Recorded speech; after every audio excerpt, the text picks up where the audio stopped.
What's up everyone, it's Bobby. Today I just have a real quick video for you guys. Yesterday when I did my setup video and I put that up, a lot of people, and I was talking about my external hard drive that I got a couple of questions asking on how to partition a hard drive.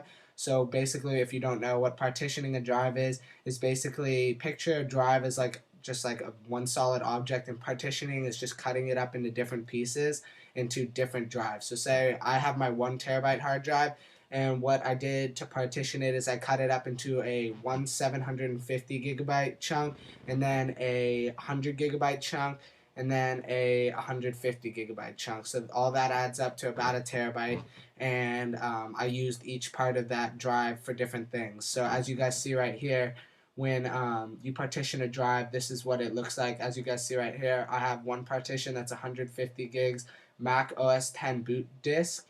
I have this is a separate drive. This is part of something else.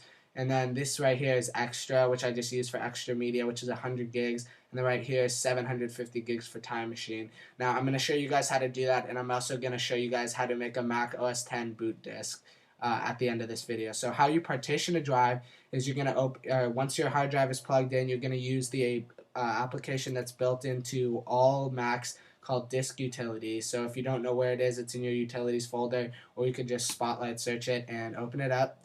And Disk Utility basically lets you break down any single disk in your drive. So as you guys see right here, here's my 1 TB internal drive, a 160 GB Western Digital scratch disk, which I use for extra videos and stuff like that when I'm doing Final Cut projects. Right here I have my 1 TB Hitachi, which is broken down into Time Machine, Mac OS 10 boot disk, and extra. Now the way that you do this is you're going to take your 1 TB drive, or whatever drive you are, and you're going to click on it, and then you're going to go to this section called Partition. And then what it basically lets you do is it lets you adjust the size of each partition, choose the size of it, and make sure when you do your, and name it, and then when you do your format, make sure you select the format Mac OS Extended Journal. That's just what I did, and that's the way that works. I don't know, that's just what I was taught, and so that's what I recommend you guys to do.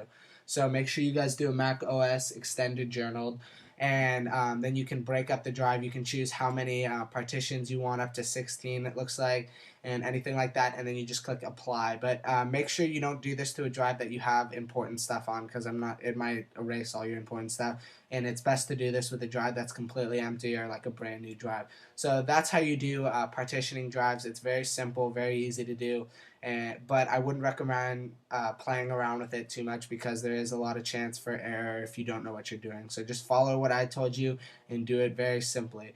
Now the second thing I'm going to show you guys is how to do and make a Mac OS 10 bootable drive. So what I did is I did my partition right when I got the drive for an 150 GB Mac OS 10 boot disk. That's what I named it. Now what you're going to do now is very simple. You just put in your Snow Leopard disk right here, which I have right here. You just put it in your CD drive. Actually, I'll show you guys just for reference. So it's very simple. You just take your Mac OS 10 Snow Leopard. It could be, I think it can even be the one that comes with your new Apple computer. So here's Mac OS 10 Snow Leopard. Put it into the side of your computer and wait for it to come up.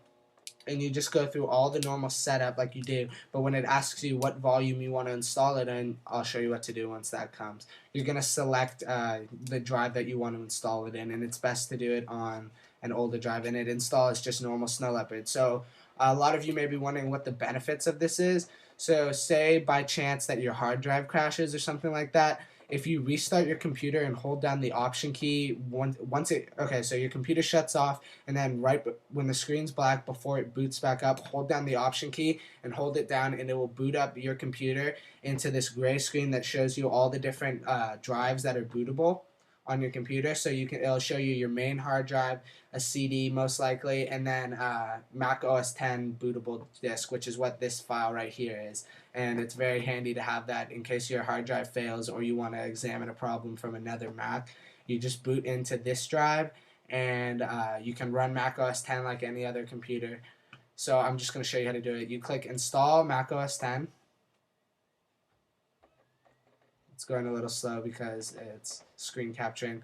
So you click Continue, Agree, and then it says finding disks. Now this is the part where you have to choose your disk. So here are all the disks. It is Macintosh HD. This already has Snow Leopard on it. Here's Scratch Disk. I could install it on that if I wanted.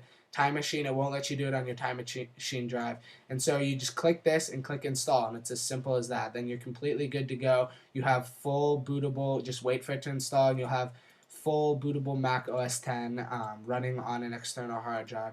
Now, I'm not sure if you could use this as a Mac computer itself. I'm not really sure. Maybe there's some way to hook it up to a monitor, just the drive itself, hook it up to a monitor, a keyboard and mouse, and like an optical drive or whatever you need to do. I'm not really sure how to do that, but if any of you guys know, leave a video response or a comment down below.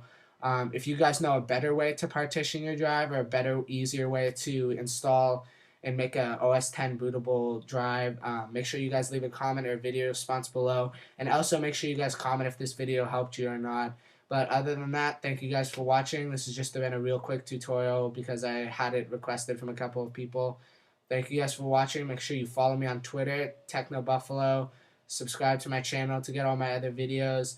And yeah, I'll see you guys next time. Peace.